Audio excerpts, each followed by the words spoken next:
Okay.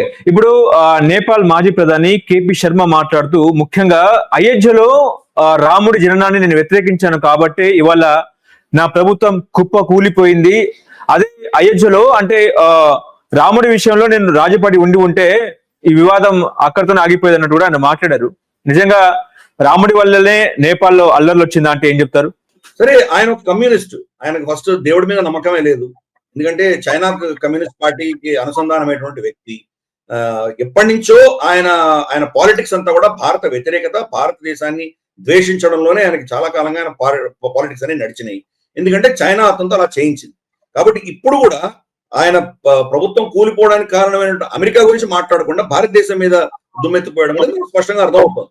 In fact British వాళ్ళు ఎప్పుడో 100 సంవత్సరాల క్రితం చేసినటువంటి ఒప్పందం ప్రకారం, సరిహద్దుల ఒప్పందం ప్రకారం మనకు శారదా నది అని ఒకటి ఉంది. శారదా నది అని ఒకటి నడుస్తుంటుంది. ఇటు సైడ్ తీస్తా నది.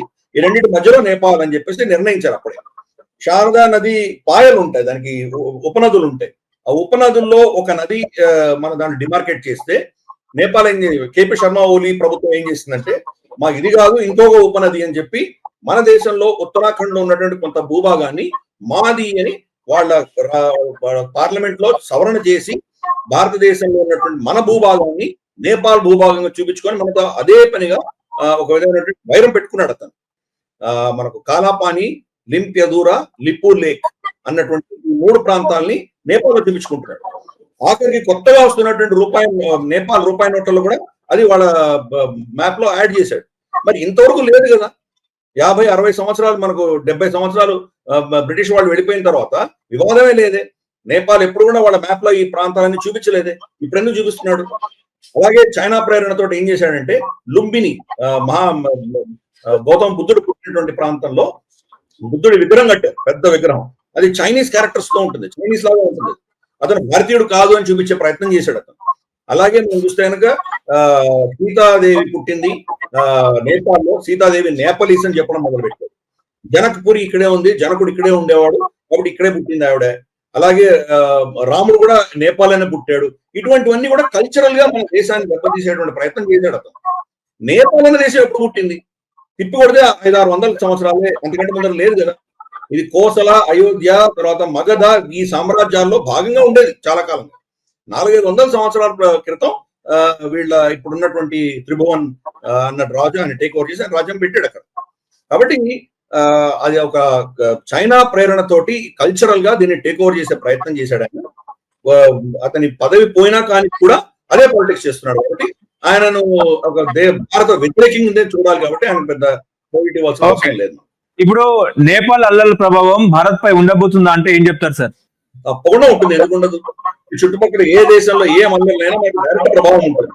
ఎందుకంటే అక్కడ ఒక బలమైన ప్రభుత్వం కూలిపోతే కనుక ఇమ్మీడియట్ గా అక్కడ భారత వ్యతిరేక శక్తులు కూలిపోతారు. For instance already Asim Munir statement ఇచ్చాడు ఆయన. బంగ్లాదేశ్ అంటే ఈస్ట్, భారతదేశానికి ఈస్ట్ సైడ్ నుంచి భారతదేశానికి ముప్పు రాబోతుంది అని వార్నింగ్ ఇచ్చాడు ఆయన.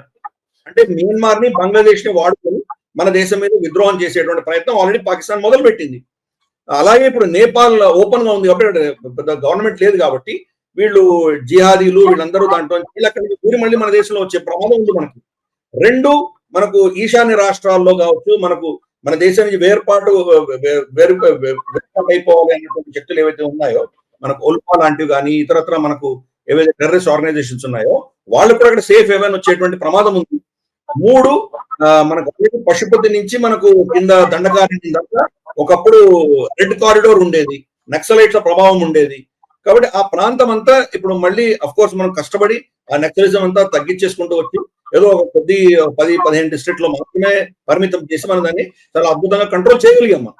ఇప్పుడు మళ్ళీ కాఠ్మండూలో నక్సలిజం కనుక పేటరేగిందంటే అక్కడి నుంచి బీహారు, యూపీ ఇవన్నీ ఇన్ఫిల్ట్రేట్ అయ్యేటువంటి ప్రమాదం ఉంది.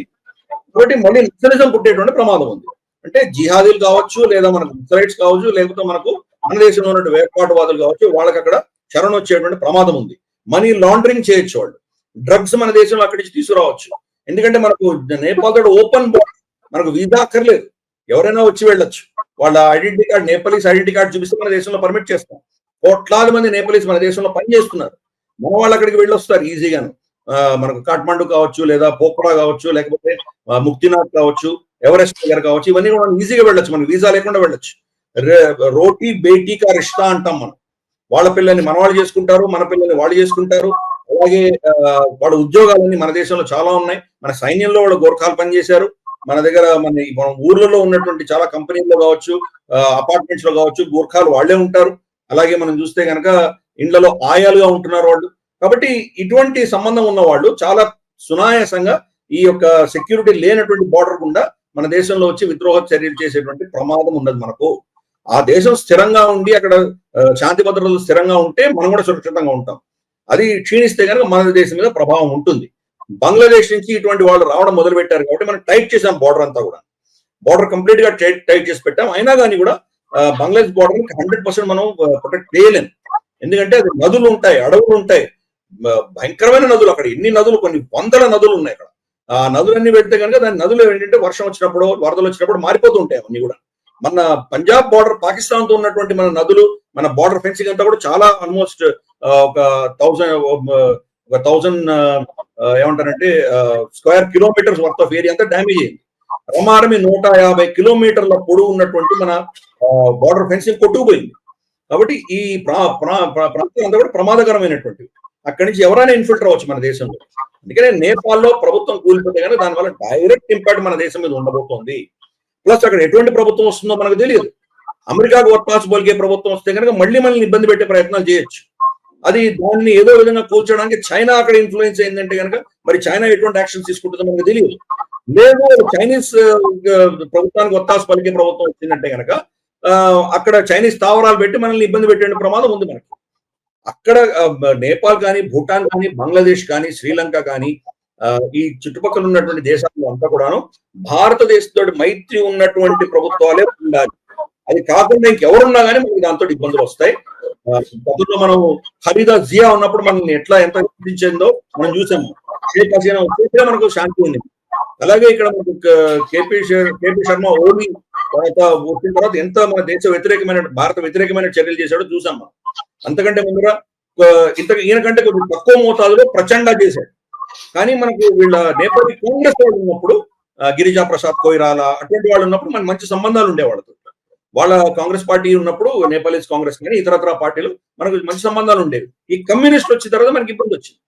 అందుకని ఏ ప్రభుత్వం వస్తుందో చూడాలి. ఆ ప్రభుత్వం వల్ల మరి అమెరికాకు ఒత్తాసు పలుకుతుందా, చైనాకు ఒత్తాసు పలుకుతుందా, లేదా భారతదేశంతో మైత్రి పెట్టుకునేటువంటి ప్రయత్నం చేస్తుందో చూడాలి.